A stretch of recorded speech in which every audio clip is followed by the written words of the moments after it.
Amin, amin, amin, haleluya. Silakan duduk saudara. Salam, saudara siap diberkati pagi hari ini. Ada kabar baik dari firman Tuhan bahwa Yesus hidup. Amin.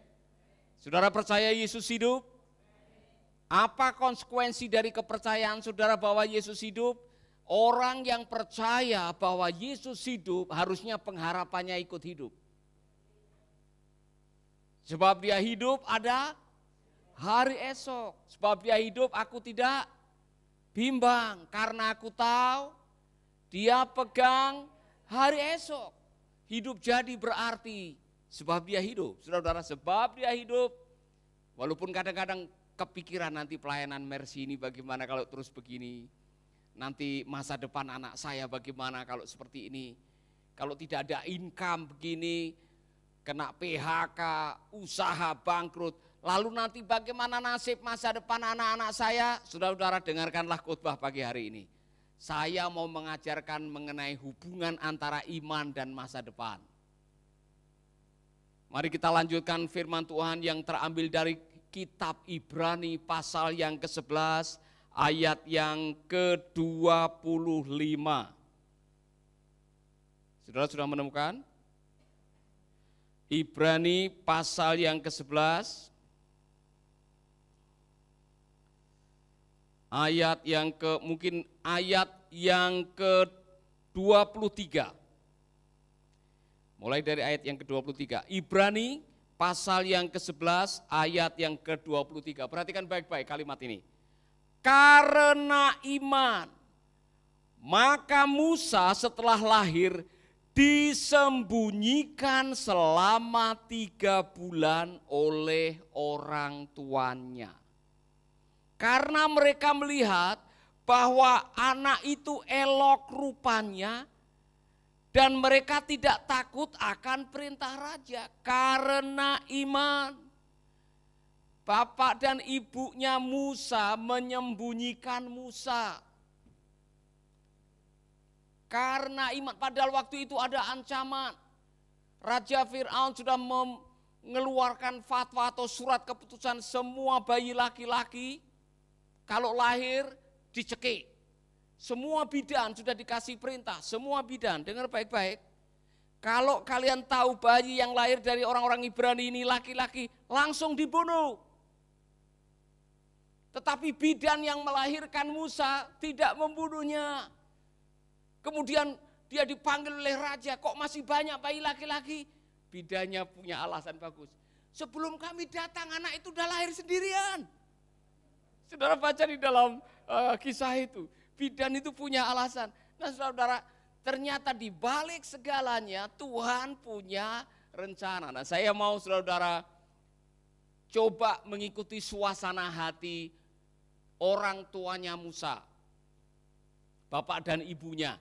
Pada waktu Musa lahir, dikatakan, karena iman maka Musa setelah ia lahir, disembunyikan 3 bulan oleh orang tuanya. Karena mereka melihat, perhatikan baik-baik, bahwa anak itu elok rupanya dan mereka tidak takut akan perintah raja. Di dalam bahasa yang lain dikatakan, mengapa Musa disembunyikan? Karena Musa itu asteios. Apa asteios?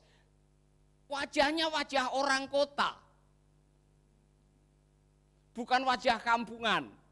Musa itu wajahnya wajah orang kota. Ada penafsir yang mengatakan bahwa wajahnya itu wajah orang yang dapat favor dari Tuhan. Di dalam wajahnya Musa itu ada wajah perkenanan hati Tuhan. Itulah sebabnya orang tuanya punya iman. Orang tuanya punya kerinduan. Anak ini lahir bukan sembarangan. Lihat wajahnya. Lihat. Ya kan? Lihat wajahnya Musa ini. Ini bukan wajah sembarangan. Nah saudara-saudara, kemudian mereka dengan segala macam usaha mereka menyembunyikannya selama 3 bulan. Dan bagaimanapun juga yang namanya bayi itu akan ketahuan.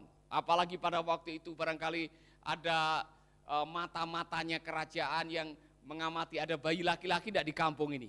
Ya mungkin sudah ada sensus, sudah ada pendataan dan sebagainya. Mau tidak mau akan ketahuan.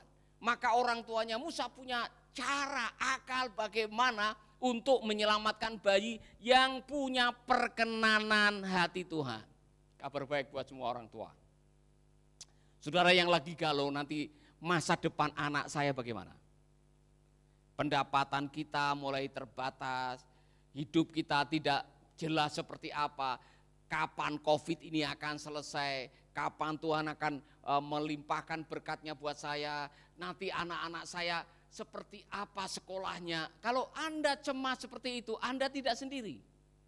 Ada jutaan orang tua yang sedang mencemaskan masa depan anaknya. Kabar baik buat saudara-saudara, setiap anakmu sudah ada rencana Tuhan untuk setiap anak saudara. Katakan, Allah punya rencana untuk setiap anakmu. 1, 2, 3. Walaupun orang tuanya kehabisan rencana, karena tidak ada dukungan keuangan, tidak ada dukungan fasilitas, tidak ada dukungan yang lain, tetapi Tuhan punya rencana, makanya dia diizinkan lahir di dalam dunia. Amin. Saudara-saudara, meskipun kelahiranmu tidak direncanakan oleh orang tuamu, Allah masih tetap punya rencana.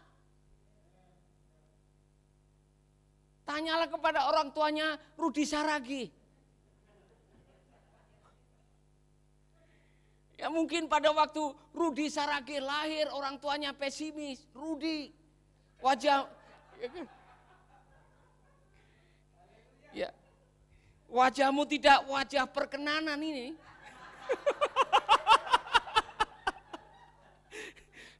Misalkan aja, Pak Rudi, saya tidak sedang menghina, saya hanya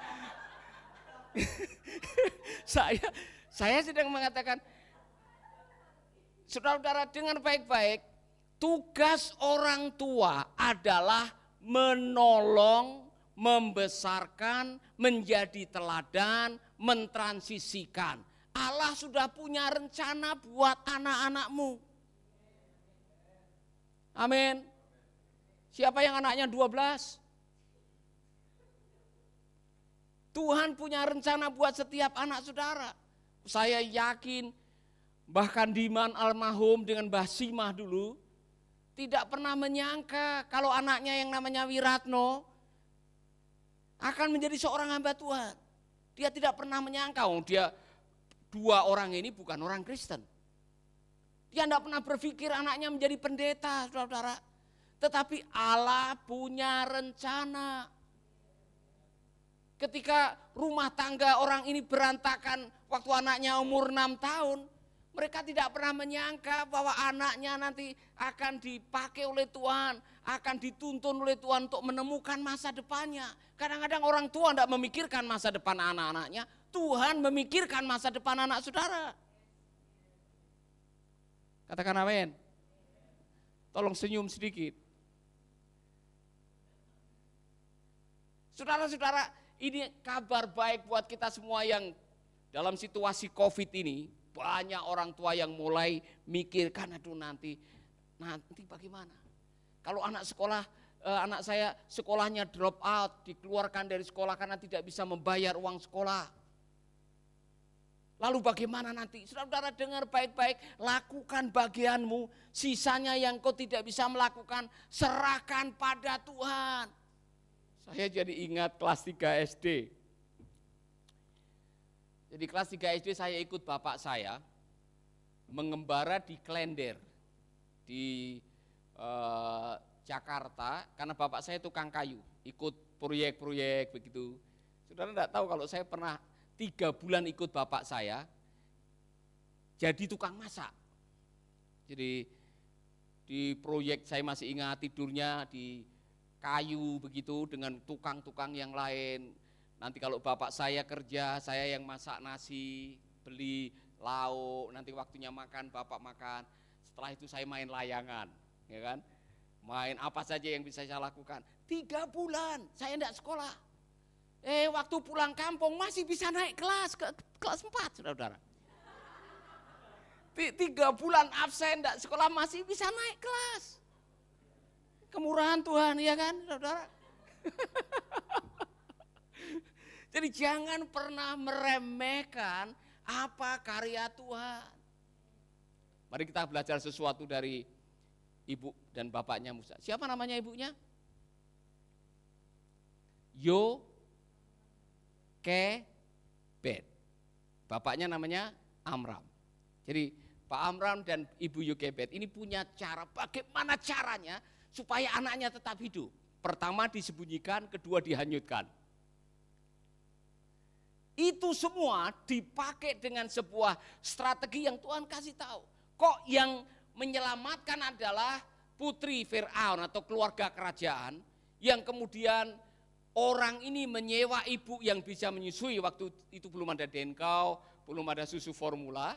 Yang ada adalah menyewa ibu yang bisa menyusui. Yang disewa adalah ibunya sendiri. Apakah itu kebetulan? Tidak ada kebetulan dalam hidup ini. Tuhan punya cara untuk menyelamatkan anak-anak Anda. Dengar baik-baik. Katakan kepada teman saudara, Tuhan punya cara untuk menyelamatkan anak-anak Anda.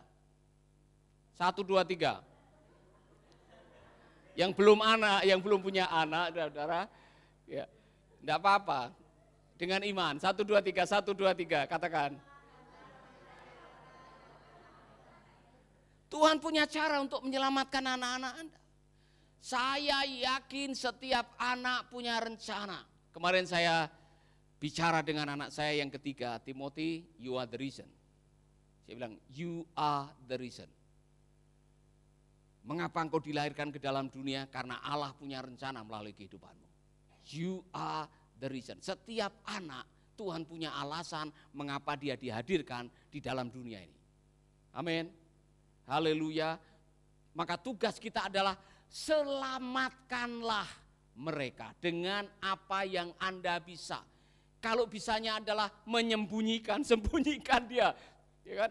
Kalau bisanya menghanyutkan dalam arti positif supaya menemukan masa depan, hanyutkan mereka. Saudara-saudara, saya bisa memahami Ibu Yokebed pada waktu menghanyutkan anaknya. Mereka tidak langsung lepas, mereka akan mengamat-ngamati. Saudara pernah lihat filmnya? Saudara lihat, mereka tidak dihanyutkan, Musa tidak dihanyutkan begitu saja. Tapi kakaknya Miriam, dia mengikuti. Dan saudara-saudara, benar apa yang menjadi rencana Allah. Kalau Allah punya rencana, tidak ada yang bisa menggagalkannya. Kalau Allah punya rencana buat anak-anak saudara, tidak ada yang bisa membatalkannya. Bagianmu adalah berikan yang terbaik, lindungi yang terbaik, lakukan yang terbaik buat anak-anak Anda. Dalam situasi seperti ini apa yang Anda bisa lakukan? Doakan mereka. Saya tidak tahu situasi saudara, saya tidak tahu anak saudara ada di mana, tapi doakanlah anak-anakmu. Orang tua, adakah engkau punya waktu mendoakan? Kadang-kadang saya nyetir, saya ingat anak-anak saya, satu demi satu saya doakan. Saya mendoakan Debbie, saya mendoakan Airin dengan suaminya, saya mendoakan Timothy, saya mendoakan anak-anak panti supaya Tuhan pada akhirnya menemukan mereka dan memberikan masa depan yang baik buat mereka. Amin. Haleluya. Orang tua yang baik memberikan yang terbaik buat anak-anaknya. Apa yang terbaik? Beda satu dengan yang lain. Kasih sayang, doa, iman, perlindungan, dan keteladanan. Dengar baik-baik, keteladanan itu yang Anda akan wariskan untuk anak-anak saudara. Haleluya. Amin. Yang kedua, mari kita akan baca yang berikutnya. Karena iman, ayat 24. Karena iman, maka Musa setelah dewasa menolak disebut anak putri Firaun. Karena ia lebih suka menderita sengsara dengan umat Allah daripada untuk sementara menikmati kesenangan dari dosa. Saya terharu pada waktu membaca bagian ini, penulis Ibrani sedang menyeberangkan sebuah kebenaran kepada kita. Orang yang beriman, dia tidak hidup dalam kepura-puraan. Pura-pura jadi anak raja. Pura-pura dari keluarga istana. Pura-pura hidup dengan budaya kerajaan. Musa memilih untuk apa? Menjadi seperti dirinya. Orang beriman tidak takut menjadi dirinya sendiri. Karena apa? Allah menciptakan Anda supaya Anda menjadi seperti dirimu sendiri. Mohon maaf saudara-saudara, saya harus mengatakan ini. Identitas Anda itu unik. Allah menjadikan Anda supaya Anda menjadi seperti siapa Anda, bukan seperti orang lain. Amin. Jadi jangan niru-niru orang lain. Jangan pura-pura seperti orang lain. Karena hidup dalam kepura-puraan itu beban.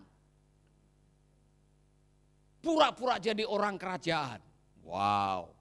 Ya kan? Coba kalau Pak Rudi misalkan, Anda pura-pura jadi anaknya Pak Jokowi. Beban enggak Pak kira-kira?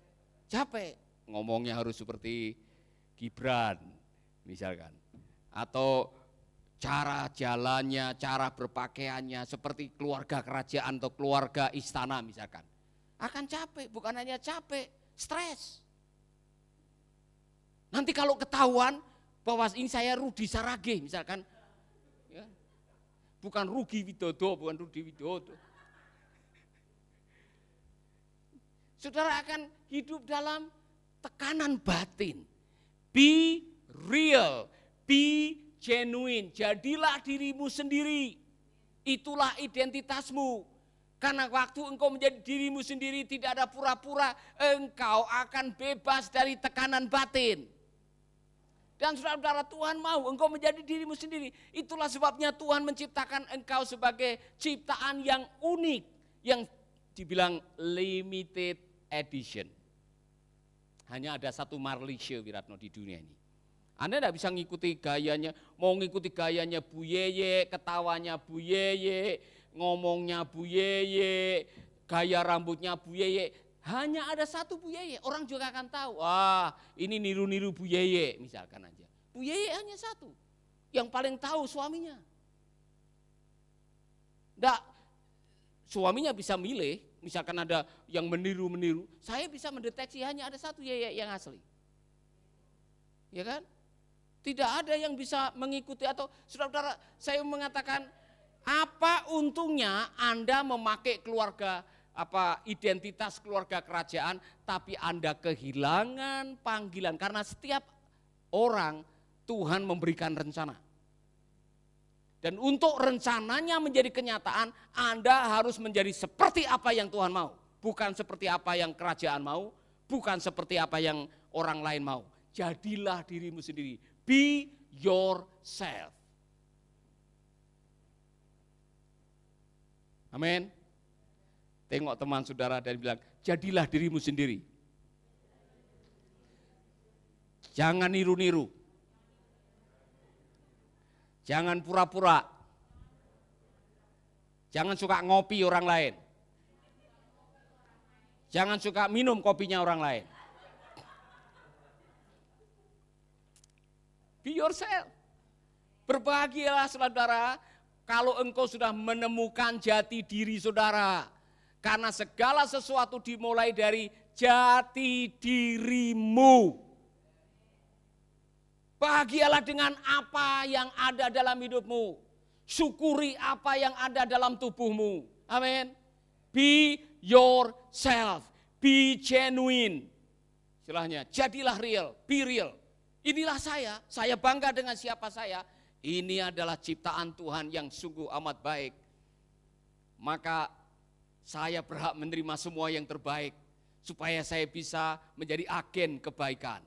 Saudara harus bahagia dengan siapa saudara. Katakan amin.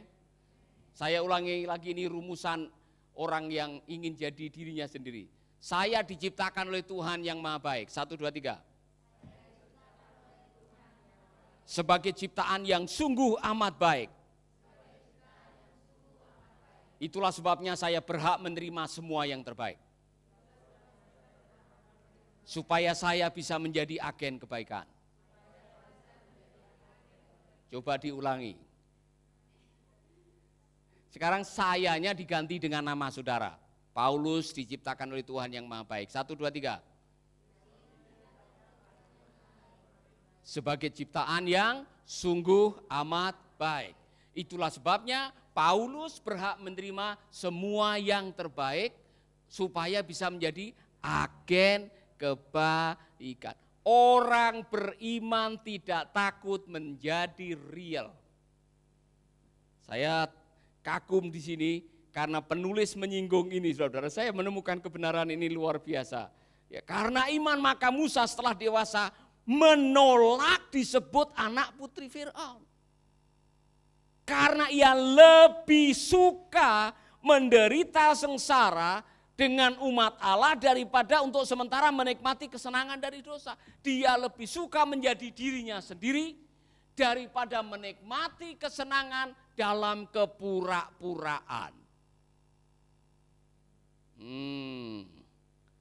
Ada orang yang pura-pura hidup dalam kepura-puraan. Hey, apa kabar? Gayanya dibuat seperti bintang film, ya kan? Jalannya atau sok pura-pura kaya. Saudara-saudara, pura-pura kaya itu bikin stres loh. Iya kan? Demikian juga pura-pura miskin. Jadi pada pura-pura miskin lebih baik ngaku lah. Saudara-saudara, saya mau mengatakan kepada Anda semuanya, ketika kita menemukan siapa kita yang sebenarnya, dari situlah Allah akan memulai memakai Anda untuk menjadi seperti apa yang Allah mau. Saya ulangi kalimat ini. Ketika Anda mensyukuri siapa diri Anda yang sebenarnya dan mengakuinya, maka itulah awal yang baik untuk engkau menuju seperti apa yang Allah mau. Musa menjadi seorang pemimpin yang luar biasa waktu dia meninggalkan istana. Waktu dia memilih untuk meninggalkan istana, bersatu dengan bangsanya, dan bahkan punya hati untuk membebaskan mereka, Musa telah menjadi apa yang menjadi rencana Allah. Jadi sebelum Anda bisa mengakui siapa Anda dan menjadi real, menjadi genuine dengan siapa diri Anda, Tuhan akan sulit memakai saudara.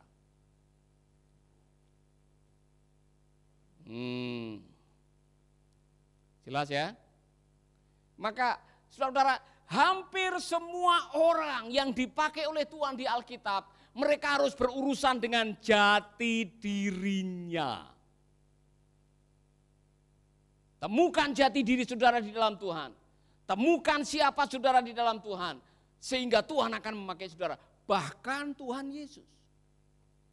Sebelum Yesus memulai pelayanan, dia mendengarkan siapa jati dirinya waktu selesai dibaptis. Ada Roh Kudus turun ke atasnya dan ada suara yang mengatakan, inilah anakku yang kukasihi.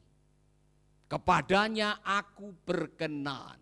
Dari situlah dia memulai menghadapi cobaan dan pada akhirnya dia memulai pelayanan.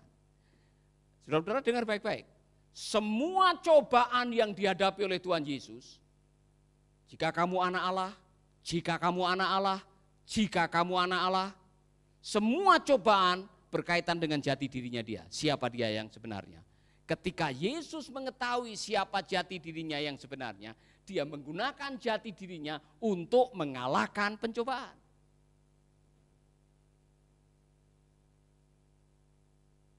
Saya mengatakan ini kepada kita semua, para sahabat, para pemimpin, be clear about who you are. Who you are is the beginning of everything. Siapa Anda adalah awal dari segalanya. Ketika Anda sudah jelas dengan siapa Anda bisa mengalahkan semua pencobaan dalam hidup ini. Yesus tahu siapa dirinya. Saudara-saudara, pada waktu iblis menawarkan, kalau kamu menyembah aku kasih seluruh isi dunia ini. Yesus tidak perlu untuk menyembah setan karena dia tahu inilah anakku yang kukasihi, kepadanya aku berkenan. Tidak usah minta dari iblis, Tuhan akan ngasih dunia. Segala kuasa di bumi dan di surga diberikan kepadanya. Ngerti maksudnya? Ketika Anda tahu siapa Anda punya kekuatan untuk melawan semua cobaan. Coba ngomong dalam bahasa Inggris. Be real. 1, 2, 3. Be genuine. 1, 2, 3. Amin. Tahu artinya? Jangan pura-pura. Be genuine. Apa adanya. Amin. Jadi mohon maaf nih, Anda yang masih terobsesi untuk menjadi seperti orang lain. Ada yang pengen hidungnya seperti Meriam Bellina. Ada yang pengen bibirnya seperti Annex Monica. Ingin yang rambutnya barangkali seperti bintang-bintang iklan sampo. Ada yang kulitnya ingin seperti yang ada di bintang iklan sabun, ya kan? Lux memanjakan wanita apa adanya, Tamara Blesinski. Kemudian saudara membeli semua produk itu karena saudara pengen jadi bintang-bintang film yang ada di iklan itu. Saya kasih tahu, sia-sia. Daripada Anda stres mau mengikuti orang lain, be real. Be genuine. Kalau memang rambutnya memang sudah keriting dari sononya, terimalah itu sebagai berkat dari Tuhan. Amin. Yang keriting-keriting, enggak usah dilurusin. Ngapain bayar duit sekali meluruskan berapa itu? 300.000 hanya untuk lurusin rambut. Ya, 1 juta. Daripada 1 juta untuk ngelurusin rambut, lebih baik untuk ngelurusin. Daripada 1 juta untuk ngelurusin rambut, lebih baik untuk ngelurusin kelakuanmu. Yang kulitnya dari sononya memang sudah kelam. Ya kan? Kemudian saudara mandi susu, mandi lulur, coba untuk memutihkan. Kasih persembahan untuk Mercy Indonesia, untuk bangun gereja. Karena setelah diputihin nanti balik lagi saudara. Terimalah apa adanya. Banggalah dengan siapa Anda, senyumlah dengan jati diri Anda. Tertawakanlah wajahmu dengan ucapan syukur waktu bercermin. Saya mau cek dengan saudara, adakah saudara bersyukur dengan be real, be genuine? Cek baik-baik waktu berdiri di depan cermin. Waktu saudara lihat wajahmu sendiri, saudara senyum atau saudara menyesal? Atau saudara mengucapkan kalimat, saya menyesal lahir jadi orang NTT ini. Kalau seandainya bapak saya ini, waktu itu Pak SBY mungkin nasib saya tidak seperti itu. Saudara tidak bisa milih bapak, saudara tidak bisa memilih suku. Itu namanya sovereign foundation. Itu memang sudah diletakkan oleh Tuhan. Anda hanya bisa menerima dan mensyukuri. Amin.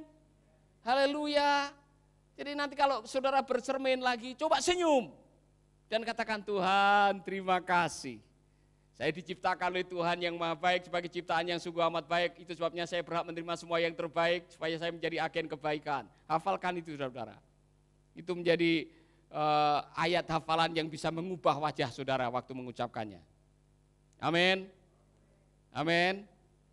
Bisa senyum. Syukuri apa yang ada. Hidup adalah anugerah. Ayat berikutnya. Ayat yang ke-26. Ia menganggap penghinaan karena Kristus sebagai kekayaan yang lebih besar daripada semua harta Mesir. Sebab pandangannya ia arahkan kepada upah. Ayat yang ke-27. Karena iman, maka ia telah meninggalkan Mesir dengan tidak takut akan murka raja. Ia bertahan sama seperti ia melihat apa yang tidak kelihatan. Penulis Ibrani sedang mengatakan mengapa Musa meninggalkan Mesir. Musa sudah melihat sesuatu ke depan. Apa rencana Allah buat dia, bukan apa rencana Fir'aun. Saudara-saudara, kejarlah apa yang menjadi rencana Allah dalam hidup Anda.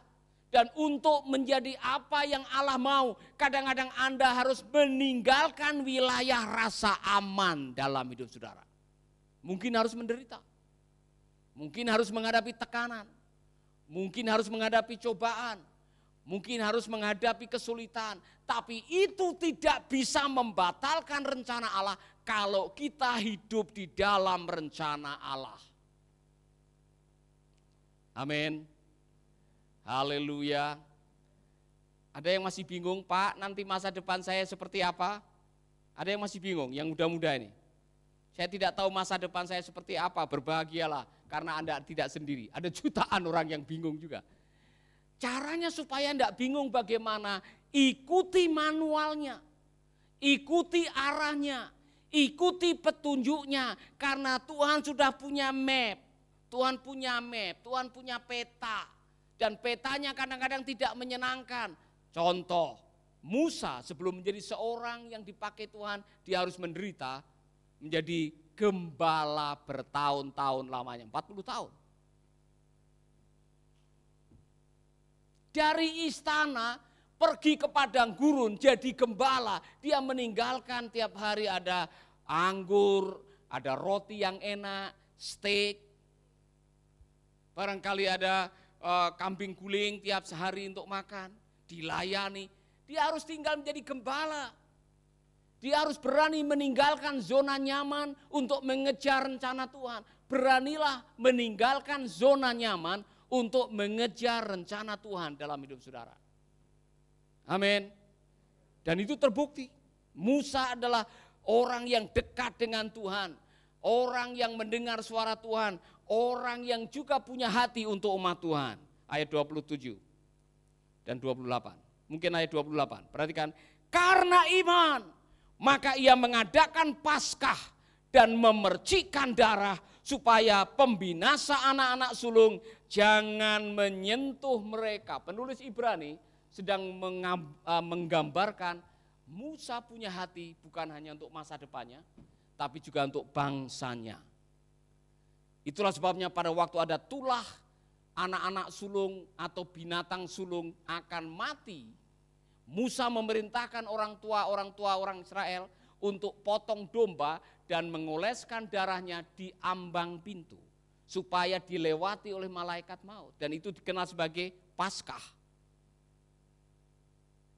Mengapa Musa memerintahkan itu? Karena Musa concern, prihatin dengan keberadaan dan kesinambungan umat Israel. Artinya apa? Orang beriman memikirkan orang lain, tidak memikirkan diri sendiri. Orang beriman tidak hanya memikirkan masa depannya. Orang beriman tidak hanya memikirkan panggilannya. Orang beriman memikirkan keadaan sesamanya. Maka kalau saudara setiap hari menyembah Tuhan, baca Alkitab, berdoa, berpuasa, ikut konsel, kok tidak punya concern, tidak punya hati untuk menolong sesama? Mohon maaf, saya punya tanda tanya besar dengan iman saudara. Iman yang sesungguhnya harus diekspresikan dalam perbuatan kepada sesama. Amin. Apa gunanya tiap hari saudara menyembah, memuji, berjam-jam, bahkan saudara bisa berdoa 4 jam setiap hari, tapi tetanggamu yang kelaparan dan Anda mampu melakukan pertolongan, Anda berdiam. Anda memilih untuk tidak melakukan apa-apa. Lebih memilih saya datang di hadirat Tuhan dan menyembah Tuhan. Tetangga-tetanggamu ini kelaparan karena COVID. Tidak ada income, tidak ada makanan. Kemudian saudara mengatakan Tuhan yang tolong. Padahal saudara bisa menolong. Sadarilah bahwa cara Tuhan menolong orang pakai pertolongan saudara. Katakan amin. Keluar dari rumah, lihat saudaramu yang perlu pertolongan. Lihat mereka yang lagi perlu beras, perlu sembako, perlu kata-kata dorongan, perlu kesembuhan. Ulurkan tanganmu, doakan mereka, berikan yang terbaik. maka Tuhan akan memakai saudara. Musa membuktikannya. Orang beriman peduli dengan sesamanya. Dia membebaskan umat Israel dari perbudakan Fir'aun pergi ke tanah perjanjian.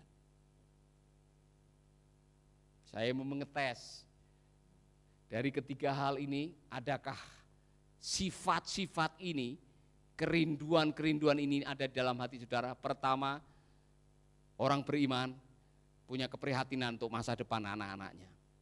Orang beriman, dia berani meninggalkan zona nyaman, menjadi dirinya sendiri. Orang beriman, dia prihatin dengan keadaan sesamanya. Amin.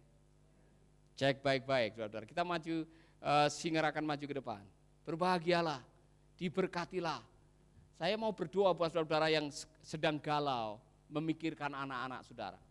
Saudara sedang resah, saudara sedang khawatir, saudara sedang cemas, bagaimana nasib masa depan anak saya, bagaimana sekolahnya, bagaimana kuliahnya. Saudara-saudara serahkan anak-anakmu kepada Tuhan.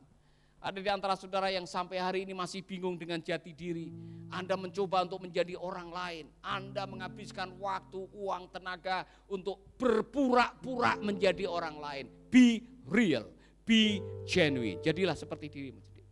Selama ini Anda kurang prihatin dengan keadaan orang. Anda tidak terbeban untuk menolong, tidak ada belas kasihan untuk mereka. Padahal Anda sanggup melakukannya. Bertobat, keluar dari rumah, ulurkan tanganmu. Lakukan sesuatu, diberkatilah yang gemar merenungkan firman Tuhan siang dan malam. Diberkatilah yang gemar merenungkan firman Tuhan siang dan malam, seperti pohon yang kokoh tertanam di tepi sungai kehidupan. Diberkatilah, diberkatilah. Amin, amin. Mari kita berdoa sementara lagu ini dinyanyikan. Saudara yang rindu, Tuhan memberikan kekuatan untuk masa depan anak-anak saudara. Saudara rindu menjadi seperti siapa Anda di hadapan Tuhan. Saudara rindu punya keprihatinan untuk teman-teman, saudara-saudaramu yang membutuhkan pertolongan. Taruh tanganmu di dada supaya engkau dipakai oleh Tuhan. Saya akan berdoa buat saudara. Haleluya. Bapa kami dalam surga, kami mengucap syukur untuk kebenaran firman-Mu. Kami rindu pagi hari ini firman menjadi rema. Tolong anak-anak kami, hamba-hambamu, umat-Mu yang sedang resah, galau, gelisah memikirkan masa depan anak-anak mereka. Beri kami kepastian, beri kami kekuatan, beri kami pengharapan, beri kami keyakinan bahwa setiap anak-anak kami ada di dalam tangan-Mu ya Bapa. Jadikanlah kami orang-orang yang berani mengakui siapa kami di hadapan Tuhan. Berkatilah kami ya Bapa, berkatilah kerinduan kami dan panggilan hidup kami untuk bisa menolong, memberkati orang-orang di sekitar kami. Amin, amin, amin. Seperti pohon yang kokoh tertanam. Haleluya. Amin, amin, amin. Bapak, Ibu, dan saudara-saudara yang sedang rindu menghadapi, merindukan keajaiban, merindukan mujizat, merindukan kesembuhan, merindukan pemulihan, merindukan kekuatan secara khusus dalam hidup saudara. Ini saat-saat yang sulit bagi kita semua, tetapi jangan pernah kehilangan harapan kepada Tuhan. Kami rindu menjadi bagian dari hidup saudara dengan mendoakan pokok-pokok doa saudara. Pak Yohanes akan maju ke depan. Mari kita satukan hati, satukan iman. Karena doa orang yang benar dan didoakan dengan sungguh-sungguh hati, itu besar kuasanya. Haleluya.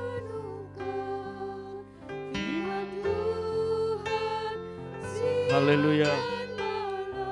Haleluya. Bapak Ibu yang dikasihi Tuhan, kalau saya melihat pokok-pokok doa Bapak Ibu yang Bapak Ibu tuliskan, ada banyak yang mengalami sakit, imunnya menurun, Tapi saya dapat pewahyuan pagi ini. Bapak Ibu yang merasa sakit, imunnya menurun, coba lakukan firman Tuhan. Bagikan kebahagiaan, keluar memberikan semangat kepada orang, tuliskan semangat kepada orang lain.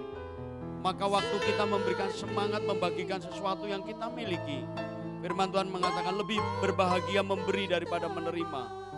Itu saatnya, ini saatnya saudaraku, bahwa kita punya iman, percaya kepada Tuhan. Kita sudah dengar firman Tuhan pada pagi hari ini. Mari kita mencoba melakukan sesuatu. Sekalipun mungkin kita nggak bisa berjumpa kepada orang lain, tetapi kita bisa mendoakan orang lain. Kita bisa menulis, memberikan semangat kepada orang lain. Maka kita semua akan mendapatkan kekuatan yang dari Tuhan. Saya akan berdoa. Saya akan mendoakan Ibu Trigovien.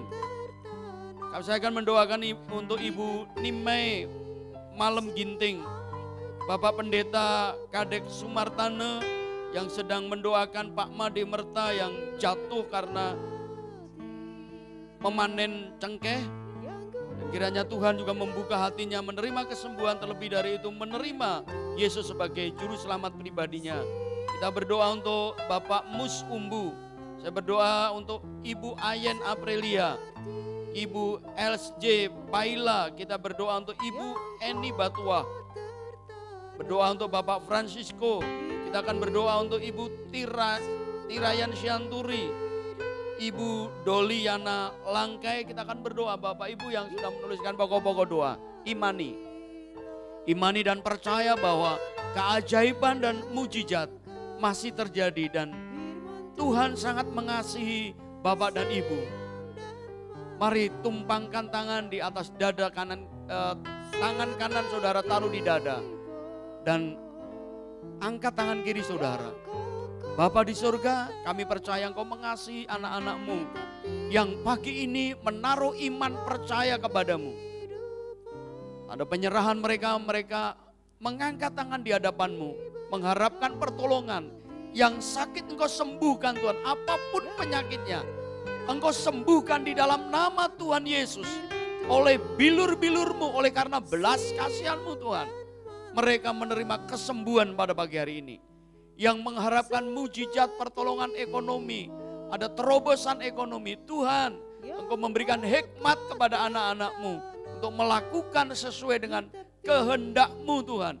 Di tengah-tengah kesulitan, Tuhan punya nasihat. Tuhan punya pewahyuan, Tuhan punya firman yang setiap pagi kami dengar. Dan kami siap melakukan kebenaran firman-Mu Bapa. Bapa yang saat ini sedang bergumul untuk hubungan baik antara suami dan istri. Tuhan Kau menolong mereka, pulihkan Tuhan Yesus.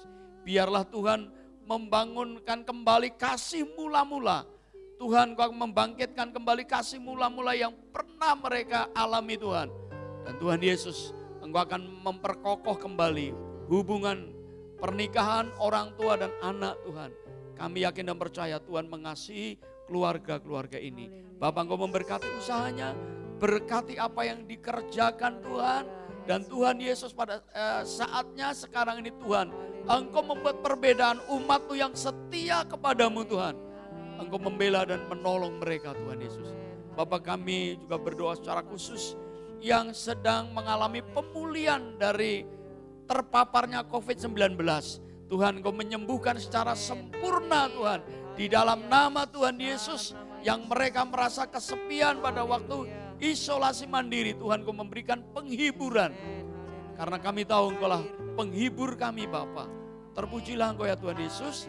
Kami menyerahkan setiap anak-anak-Mu. Biarlah berkat Allah Bapa di dalam kasih sayang Tuhan Yesus Kristus, persekutuan dan pengurapan Tuhan Roh Kudus senantiasa menyertai mereka sehingga mereka selalu diberkati oleh Tuhan dan diberikan kekuatan oleh Tuhan. Di dalam nama Tuhan Yesus Kristus kami sudah berdoa. Haleluya. Amin. Amin.